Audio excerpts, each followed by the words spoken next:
is that in order to be a king, you must first be a pawn. And this is really the issue with this generation. And I say this generation even though I am included in it, but I grew up with very traditional principles around respect. I come from a background that is a mix between Eastern European and Middle Eastern. So like growing up, you have no option. You learn respect and you learn the pecking order. And I learned from a young age that you respect your elders. And that's why still to this day, I still sit across the table from people that, I'm gonna be very honest with you, are far less successful than I am, but I shut the fuck up and I listen. Because for me, in my culture, you listen to your elders. Now that doesn't mean you need to take everything that they say on board, but you at least listen. And because I grew up in this environment of learning respect, I learned that, hey, you can be a king one day, but in order to be a king, you first need to be a pawn. You first need to be able to earn your stripes. And by the way, I earned my stripes from a very young age. I started my first entrepreneurial ventures when I was 14. And I learned what it was like to work with clients and, quite frankly, for lack of a better word, be their little bitch boy. I learned what it was like to pay my dues no matter what. It's kind of like, listen, when you're young and you join a football team, you're going to be the one who's the ball boy. At the end of training, you're going to be the one who is expected to carry all of the equipment to and from. And you need to go through that to one day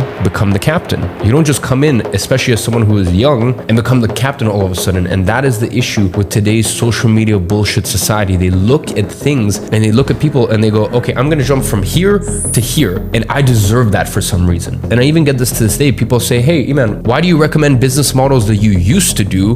Why don't you recommend what you're doing right now? Do you realize how stupid that sounds? Do you realize why I may suggest business models I did when I first started my entrepreneurial ventures, or within 3 years into my entrepreneurial ventures, not now that I am coming up to my 10th year as an entrepreneur? Do you not realize why I would suggest businesses that I started as a pawn, as someone with no resources, no connection, no money, nothing? Do you realize why I suggest those businesses rather than the businesses I have now with millions of followers, subscribers, tens of millions of dollars? Like, I'm sure you can kind of see why I think this is better than this. But this is what I'm saying. The younger generation, they look at things and they're like, no, I want to jump straight to the finish line. You have to earn your fucking stripes. So just remember, to be a king, you must first learn to be a pawn.